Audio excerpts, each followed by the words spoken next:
a company that can employ about 2,000 workers in the Asante region. Yes, of course, an oil refinery company. Not just any oil refinery, but a dirty oil refinery company. I'm sure by now you are asking yourself a lot of questions. You are like, Akin, what are you really talking about? Okay, let's go into the video. After a long study, it was discovered that 3 major advantages can be extracted from dirty oil. You know, in Ghana, most of the dirty oils that we are having, they are normally poured on the grounds at the fitting shops, these mechanic shops. I mean, uko fitem wa most of the fitem Ghana sani karuba kono ne magazine ya de dirty oils they see a shiegu edi. But ni nyina mu no nyanse hunu mu am ya hwehwe mahunu se. Some dirty oils ya ye tugu a ye tutugu. Uko piem wo Africa, Ghana na tosu 8 as say afibia no ye dirty oil about 4.8 million liters. Edi ye shiegu nko a Ghana about 4.8 million liters of dirty oil. Ye ba nya hwe because ye nim ho mfaso. Tie ni ye pa. Now we na company bi owo Dubai. As say ye ka oil different types and what dwuma dia. Ye Dubai film wa woni say enye yi. As a company ye wo Dubai as say broni da no. Na fortunately Ghana ni nso tim ko piem wo adwuma mu ho. Na dwuma dia omo die pote ye say. Sa dirty oil ye Africa ye die nim so mfaso okora. Omo timi extract refine etimi nya petrol e wo dirty oils ni. Na say etimi refine dirty oil enya petrol e wo mu dia. Ene na say African so ye bi o. Aye dey say we are say code ni mo je ye bisa. Because ko piem wo magazine keka. Dirty oil a ye hwiegu ne nya agro. Ghana ni dis yo ko piem wo company we wo Dubai. Odi monti. Agozi broni ni hwehwe mu hu se. Si ye ka wiaso mo nim dirty oil ho mfaso okra. Ene the company ni bi beba ko piem wo Kumasi in the Asante region. One of each of the companies when established, ebetimi employ about 2,000 workers at once. It is ye hwe ni ye pa ni multiply by the 16 regions. I think say this company betimi ama Ghanaian youth enye ndwuma ye. But ngofo bi se debi e ko Kumasi pa dia. Debi e ko Kumasi sese. Empeni bo bi se debi Kumasi na we ko. Otumfuo, one of the veteran radio presenters, the Unifree Radio adwuma ni mwenye yi. The show so a friend Kabi Mame. Ensem nyina ko hwegu ho no. Ebe boaram ni etie this video which is credited to Otumfuo Kabi Mame. Wo hwem wo Twitter, Instagram, TikTok, Facebook. And as wo tie me nso audio marking so. Ene ma rem fi se obetimi follow me nso ho do. Emom say YouTube ya na wo hwem nso dia. Ene na don za bo subscription button so. O subscribe ya ma rem fi so don za be bo adomon with that subscription in channel. Say be all the details there cause wo Ghana no. The video no too. You will be the first person at the bia won sabeke bi. Yenkotie the details of this video. Edu baby na say hian cheche mu a. Unu aken munim say de bisi ye no. Me papa mu asane mu ama mo ho aba mu. Say be ya nyina ye hie be nyante ase. Me ye monrem. K1ng o boy juma we dey Jacob. So now see commentary or social media no style of blogging fantastic. Say you see commentary news in the bar, say you see commentary for we so good. Keep on going. And the Ostar also the ebema other tribe aflo unyi sorted India temni that's how becano it's so painful. I know shit. I don't know say commentary like or you as a presenter, sports presenter that they are and maybe I will question free debate. It's all good. Oh yeah, dear. K1ng modern. K1ng will try pa. One of the friend young God because now of friends say a quite better and fast one at the beginning now cost na koye nipo 274. Na me nkwana me di beginning na me timi discover asade no. Na infidiation na usually use 6 fingers. Ba ye koye course no. Na infidiation no mo 10 fingers a. Na brofo no ka bebe o mo mutimi ba bebe na kwa ntimi a opeti. But no opeti afidie no so mo di nya good results. Enti broni hu sa na na wo mu. Na we say okay. That way no kwa no nkrom ye nya papa aya na eye fin pa. No so sa na ye pe. Enti ene yonko dwumadi ne mbra timi de bibia be si me papa no so edi hu nkomo enti woni panyine bi chia ma panyimfo me so bi ka cho mo se omo ye adwuma wo bibli house wo betini aboa na ma na epese ye abam enti me papa no mo di hu nkomo bebrebe e ma me so me boss no broni no edi nkomo enti o ma me manager e ba Ghana senka o me se ye be ntutu ye na bibia na dwumadi na ade astate enti emunu na e ba se ye pese de dwumadie no company no yensi no Kumasi na omo so ekoto omo ede sama koto omo na omo so omo dibli ato no se emfa edma na nko Accra na Kumasi eye krase na omo so ekoto omo ede sama koto omo na omo so omo dibli ato no se emfa edma na nko Accra na Kumasi eye krase enti yo se enti asi o Kumasi eye krase enti omo mpenimpenimfo ne mpenima adwuma ne enkoso ewo Kumasi omo fa adwuma ne mra Accra na Asanteman David benti ha na se Kumasi eye krase enti yentimi fa company kese we nko emra Accra well mumu yentie mana se Accra di ero no omo kasa so omo delegate wo so ana omo ye ne so no ye pass as ni bi wo Kumasi ni papa ye ne santi e ma papa so pass as ni Kumasi adabi Otumfuo na mo ni na wie ti wie ni na no ana broni ni ye say okay Janet said the army and Pennyfo no omo ye form papa kan omo visa na ye na me ne omo ni na mbra dubai na ye no omo metna snap wo dwuma na pese ne fiber na fe ye start ni ntu ho na mo aho ne kokko duru ye tu ho anamo wie ya meeting ne course no aho na sika bi ba be pie bu se president ebebam about Edwin Sabutumba sponsor. I just say $5 million. Bruni sika $5 million. Na VH miensa akaho. And Sani about the president. Now say remember na Kumasi party I just say maba be $5 million because say mama who president ya. Won't me from pay BC company no Ghana. And to see the president and introduce this to him, mama kwan mamu BSA company we Ghana party. Enya akra no na ye Kumasi na dia. I just say mo the V80 mako miensa plus $5 million. Enkofu ko be no. And mind you, ipa na what na o interview abrantie no Otwinoko ye sure say what Otwinoko da Otwinoko titi Otwinoko no na te wo na o interview abrantie no we me nti nkomo no president dey say dey asoma my kwan za afede broni ni betimi aba beti ne company no o Ghana enti broni na adwum ye ne na say obi a me ba be si company no krom di me fidie ba na wo boa me na company no bra company be employ enipa more than 2000 na me na me nza ma me tue ska dey okay fine enti omo ka sa broni ni ka say any problem omo ebetenenka but na broni no nkoma no ni mebi no for the sake of me ene niam ma wo hunu mi mu ene gidi ewo ewu mi mu ntino na nka why ready say $5 million if say unya kwan ni president Asia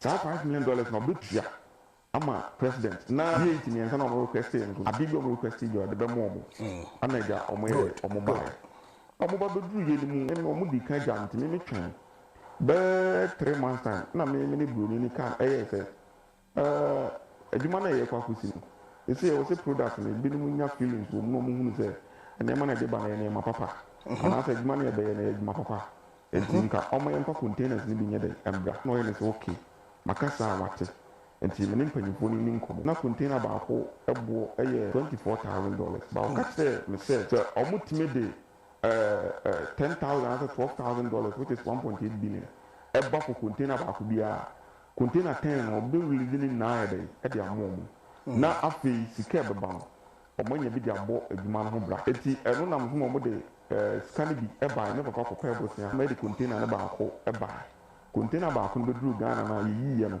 me papa e de na ni hu opanyini ni fie ba ko pese wo se ne yema na dey aba e free sa time ni be sinne me papa ni hu enema ni bi ye ka say still broni na aye willing say adwuma no be sin o de be ba Ghana other countries be to say Kenya Nigeria ene Burkina omo ni abre den say omo hu niema ewo mi mu enti ebe ya enka me boss mfa adwuma no dey embra ho ana Dubai he ne check dai aso so me boss de ne ko e de me ko ni fee odo ko Dubai he ho check dai di fee e wo Abu Dhabi yẹn ní kọtìnà ase pẹni busa mi oil no different types na mi ní sọ the oil engineers about yes your oil be a friend SN 500 and it is a pure water what you can go in your SN 1000 SN 800 SN 150 your synthetic houses and your regular houses me can sa edin we na te papa ni we na no sole chia yes and okay tell me say it's true that you are young god and you are magic from Ghana yes people cho sa microphone na no mo ko Dubai ho na Ukoshia boss amu ye meeting omo so mu hia $5 million. No mo dey am president. Yes. Any V83.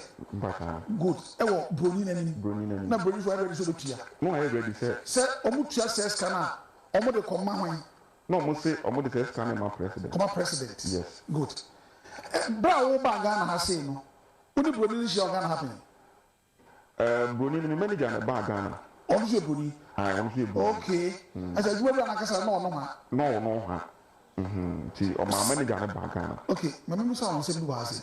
Send the na no share no. Ansa na ebeto aso. They also say Otwinoko confirm say the meeting they had with those guys who claim to be from the government, it was recorded. The meeting was recorded. Otwinoko confirm me say video of the meeting no kura ne nsa ka bi. And meeting no course of Flagstaff House. Yeah, baby sir, I stand to be corrected. Because video be nsa ka ye ma hwe anwie because me hwe do baby na ho ke kana me say no ma me fam ba na ye hwe bi. If not Otwinoko confirm say we dey ke anya video of that meeting. I'm ranting and say, we here $5 million, and son, your man, a kind of Flagstaff household. I'm going to share the president. And you're trying to confirm me. I'm going to come in and say, you move to Kuran, come to watch. But only me more than 12 videos. Very interesting conversation. Some ranting in Fra by Mudia, whoever they are, almost say a binding dean, papa. The interest in some way. Pictures me now, yes, I can pictures me. Meeting I'm called Dubai, yes, I can pictures me. Okay. Me person show pictures to say. Yeah, ne mai say give you better mabu ni take it to my uncle. Me ne kasai. Say ye 2-1 amoama. Ye group baby say na me papa so nya. Panyifo bi omuso mbe mama ye ne aban president aide echia. Enti manager no bani na ne bani na ne say maka kire ne say yakọ Jubilee House. Enti ehu be hia say so one president ye den. Echia. E be hia. Gentleman na bae. Enu ti triw e ka ho na ma panyini ne ye ne say satam no so committee wo US. No ye ne say ne manager no nye dey emra. Satam ma ko Dubai meeting every. Satam ne nya ko Dubai no. Very good. Me da se. Nti e carry na broni na boy. E kan broni na boy. On the Sunday visits ni na buy. Good. Producers from Joe. Abrantie no offer the one bet me the picture be ato so but mamu show na nim. Semuntimi mask na ma semuntimi blanda ni mu dia. Munjai. Muntimi ara muntimi ara semuntimi baje. Amentwe. Ba wo yetimi ye. Me pese be show na nim. Ye pese ke kata na nim but ye ko na nim a. But me say me a prepare mu no. Be show sa pictures ni na. Any say dey pa ye kan no pictures wo. Apart from wo no. Muntimi ye obi. Ama na no accept the bebe so me amekwa na metimi aboa amekwa me politician ni metimi aboa ana so obi aka asembi afọ adwuma no ama bi kwa ba mabuana na try so many ways me papa ayo bi o so supportive o piska ame kwa aka ya yi bia sengi bi nya nyini bia o ka bi won e bi hye na nke de adesle dia na say ya asem ya de atunani ya yi bia emfa nyanya obi asa enti me bi na me papa say na tamfo bi se obi tima aboa no na o cheche nyuma di mu kire na afo fera omfa asem o te enze di pa na say sa project we baso e wo MPP time a draw attention with investing in Nama Africa the whole Africa in oil plant. It's Ghana will be the first country to have oil plant. And that's also NDC power bill. Say ma kono NDC yes don't know so am why don't ask mo kai di be say ni ono na some kind of 2023 ni mo na saso kasa asem mo say ye ni okay just so ko ubema sesi ana sa oil no they are dropping na say that one na or refine na mo yi oil efimo yi petrol efimo sa ba yi other one dey asphalt efimo no se fa say bia yinya space for mazi e de ma wa ubetimi aye sa refinery no wa ubetimi aye se minya space ubetimi aye the equipment na be here betimi aye se ye use oil collection mama you will feed oil for a fraction point 842 I would buy betimi aye the enya sa feed ni ne bo e de kaka $50,000 oh that be improve okay improve betimi enya bi eno na ya na be testimony say oil no the book am assign bosumi ahia na bidi okay and also the quality and also na mo den e na me timinya mu anu ni wi a ena be mo say o so me di wi oil wi o so me treating ko SA50 which is heavy tracks no o mo yi oil wi na o so me di agree we ka we mu na we di bu taxi o so me di agree we ka we mu because oil no you will group bia ne car ye dey e mo bread e so you man Simon like I said for we go private car for we go heavy duty sa caterpillar na sa your hydraulic 64 your hydraulic 68 your hydraulic 52 but the quality one is hydraulic 68 I do which way you every day way no mean that if the toy wow any other company my friend base oil but I didn't know if the toy Ghana every month 4.8 million liters of used oil in a tube yes okay 4.8 million liters no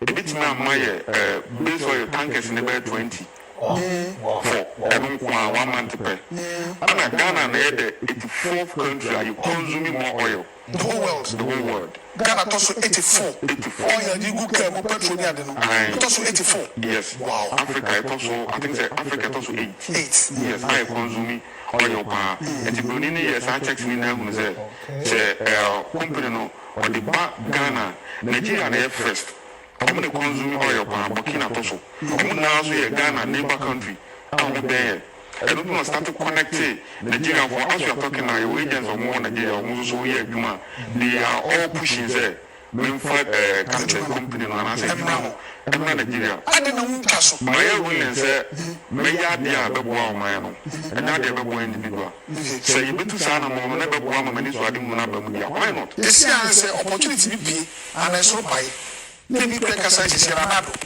wo wura hɔ sɛ menie dia so na ngaba ka kyerɛ no so menya saa opportunity na let demonstrate the talent in me ama aban no hu na afei ɔma no hu ɔpɛpa aburoni no so wɔ sɛ ɔbɛboa ma ɔman no anaasɛ Ghana ɛnam ɔyɛ no so nti apagya Ghana di adi akɔ n'anim ama attracte attention ɛwɔ the whole Africa ama mu na adɔ mani ahwɛ a ɛno so bɛboa Ghana economy bɛkyekyere ma ma no ate aseɛ na meyɛ sɛ with saa nkyekyere mu no so no akokɔ bɛyɛ adoma ma no ayɛ dɛ ama no adɔ A company that could help to refine about 3 main products from dirty oil. The can your petrol. Yet doesn't mean your normal oil, machine oil, CB. Then you try to okra kwata a yakawasi a crown, the quine, asphalt, and some main products. We are see free abrabuma in Abrantis company now commodable a dirty oil. And Mubinya Sadoma saying it free. Quality analysis, not the two, and the current social internet is where when it comes to consuming of oil. About 4.8 million liters of oil. Usually, you know, Adani Detino, and Gebegu Mazin and Kawaii Fini baby, fitting shop, now why you tuntum baby. This company was supposed to solve that problem, and not just solve that problem, but also produce jobs and give it to me a woman, Mebrube 2000 in each region. And yet, you might. There is a portion of this video I may play because we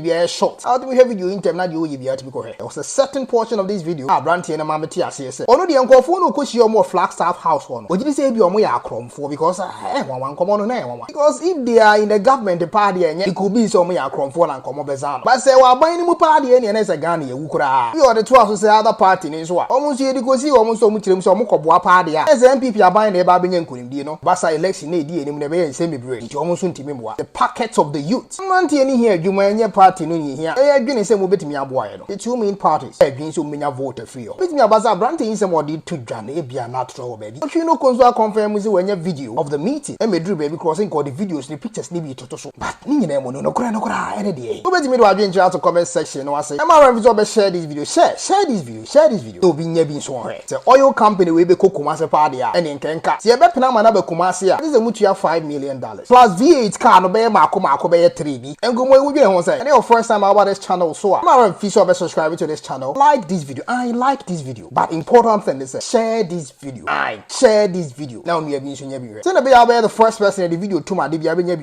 subscribe we you know answer about don't man that subscription in channel they choose to all no when choose to all media and you to my you will not be the first person on Sabeka we did the Ken as I know wedding here on our next video ciao munya Kenny I be no any medada no one come kitu abi mu hia me pa sa na me sure so say ho be hia won so e ensem tia wa bi pe intima me wi a America krabi the di kan eda obi ase awaso ye K1ng Ghana mu awaso me mu especially on a TikTok me adom wan kasa onwane odonti yene na over 100,000 that is 10% of 1 million people even if say gusompo ana e follow yen ana mu di echi e wo ye TikTok sa wodo ye anso na mu yi kire me e wo ye Facebook na de me pese mu hunu ni aresrede e ho wonfa so ene say afi ne mabie e YouTube account e ye monopa the content e wo mu kura ndru ba bia afi ne de ba there are a lot of beautiful packages and they break Ghana for ma mu ni media mu ni se de me sie madwuma enu nti mu si me form oni gi video bia me de bebe bia ho enu nti mesre wade ba ko pese ye ti abusua foforo wa hai e YouTube hai ma remfi se be subscribe channel we ama me an mu ni se de me sie madwuma video ne sofo ma obi eni je ho we aye abusua ko foforo a ye ti ni YouTube hai nti no channel ya ya abofra afi na wo nyini mesre wo se be ka me ho ni enyini hade ye ne nso nka ho se de maboa ama ene TikTok the woni padodo be almost 10% of over 1 million people na follow your TikTok amanam saa so eye bi kire me e wo ye Facebook no subscribe channel we so ma me emum de hia ne se o subscribe wi a e ma wo mfi sa adoma na that subscription in channel what do won sabe boso na wa choose all what do say details na ne credit nyina hwehwe na e de abramo ebie mu so ha YouTube haye se na bia obedi kan na won sa ka video bia me de beba bia enti esa sere obi o se o subscribe wi a e ma wo mfi se what do won sabe bo adoma na that subscription in channel na wa choose all no ye nyina busua we bra ne be kam ho ne ye nyini we so enka ne ya dada no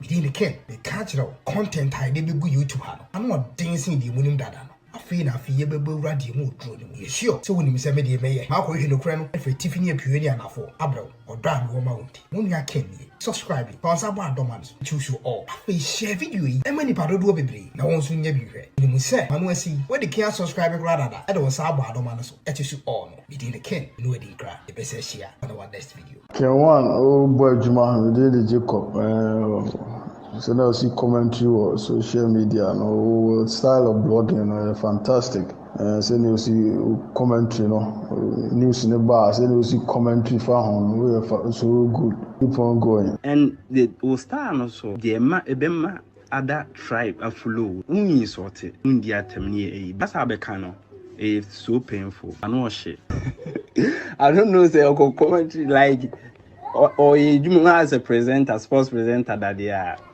and we maybe I will strength free a bit. It's all good. Oh yeah, dear. K1ng modern. K1ng will try pa. K1ng oh boy juma we dey Jacob so now see commentary or social media no style of blogging fantastic say you see commentary news in the bar say you see commentary for home so good keep on going and the star no so the ebema other tribe aflow unyi sorted India temni basa beka no it's so painful I know shit I don't know say commentary like or you as a presenter sports presenter that they are and we maybe I will strength free a bit it's all good oh yeah dear K1ng modern K1ng will try pa